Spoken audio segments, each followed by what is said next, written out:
What if almost everything you've been told about the Middle Ages is wrong? Not just a little wrong. Completely, historically, dinner party embarrassingly wrong. Tonight, we're not here to mock the past. We're here to quietly correct it.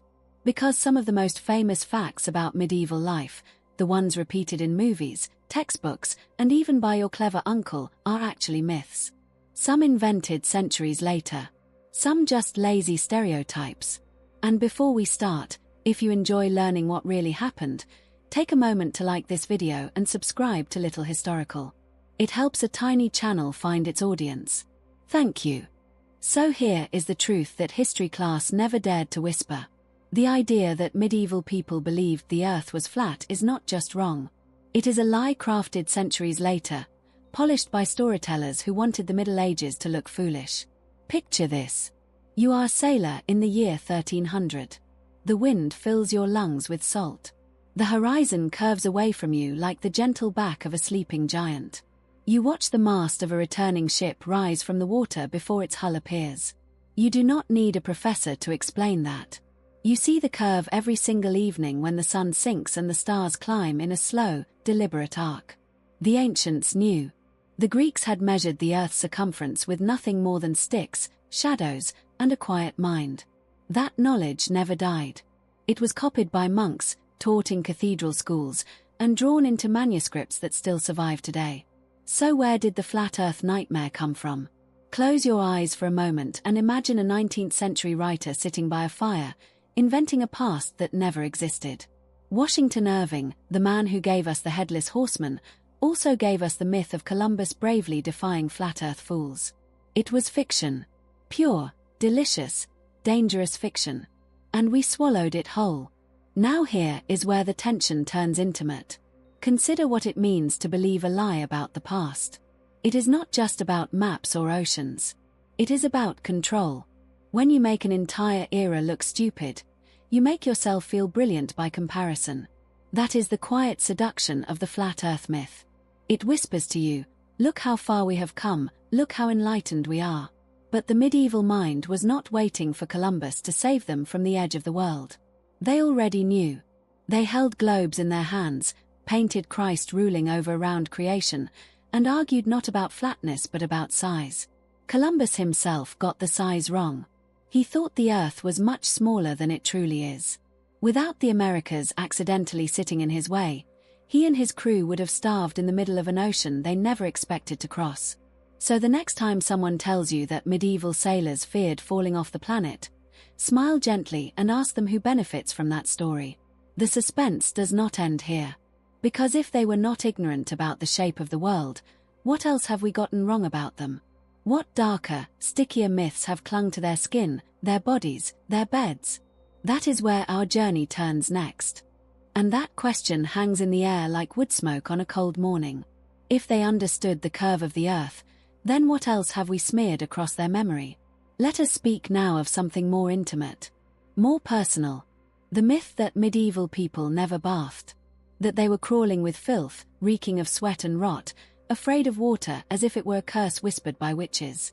Close your eyes and imagine the accusation. You are standing in a crowded market in the year 1350. The air is thick with bread, leather, and the breath of livestock. Someone leans close and tells you that these people despised cleanliness.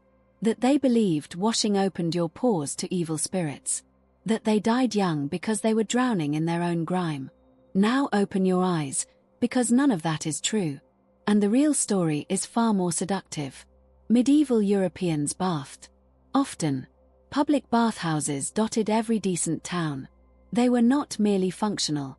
They were social havens where men and women soaked together, gossiped, negotiated business, and yes, sometimes indulged in pleasures that made the church frown. The water was warm. The steam rose. And the line between hygiene and desire blurred in the candlelight. Even peasants washed in rivers and barrels. Soap existed. Monks had strict schedules for scrubbing their bodies. Royalty commissioned perfumed baths with rosemary, mint, and sage, medieval aromatherapy before it became a luxury brand. So why does the myth of the filthy medieval peasant cling to us like a bad smell? Because later centuries wanted to feel superior. During the Renaissance and especially the 17th century, doctors decided that bathing opened the pores to dangerous air. Suddenly, people stopped washing. Your average 14th century baker was cleaner than a French courtier 100 years later. But the lie was already spreading.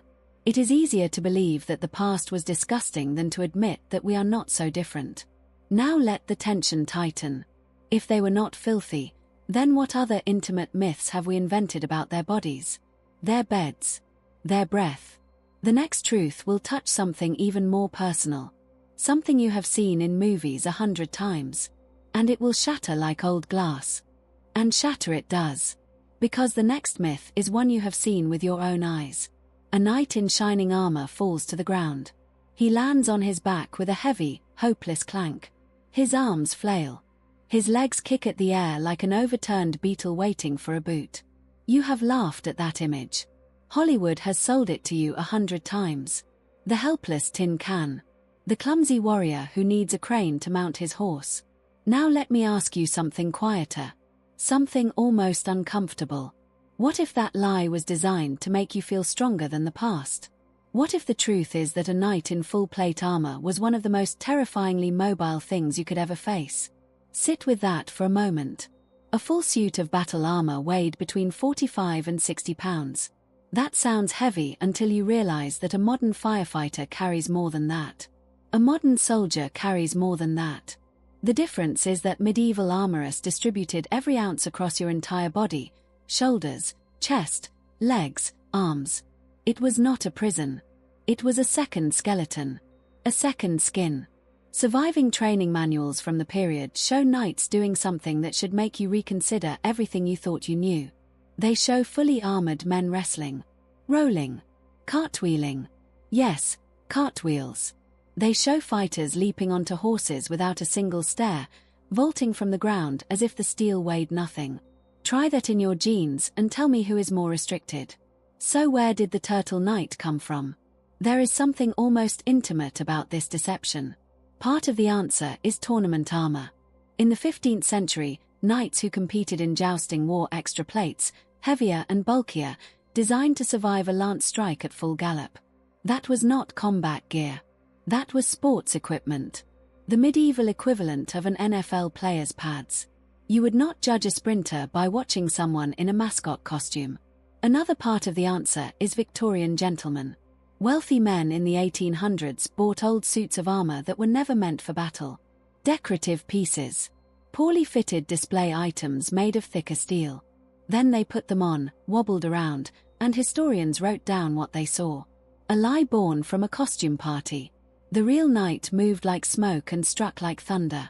And that truth leads us somewhere even more deceptive. Because if they were not clumsy in battle, then what else have we gotten wrong about their bodies? Their lifespan. The very number of years they expected to draw breath.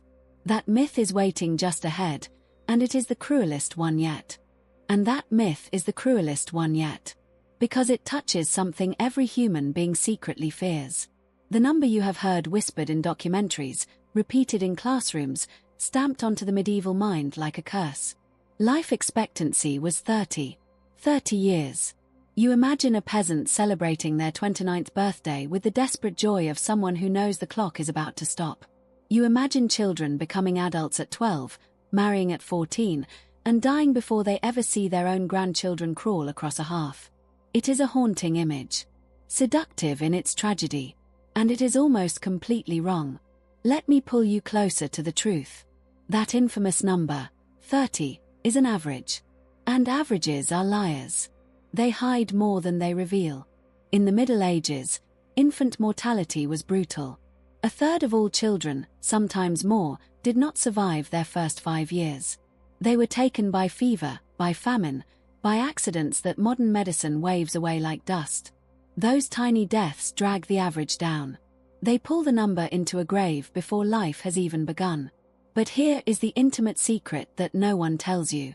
If you made it past childhood, if you survived the cruel lottery of those early years, your world changed.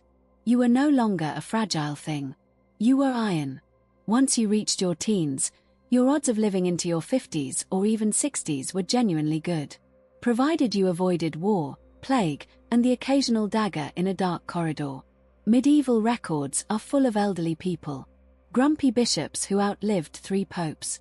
Farmers with backs bent from decades of harvest. Grandmothers who gossiped by the fire while their great-grandchildren played in the mud. They complained about the youth in Latin. They ached with arthritis.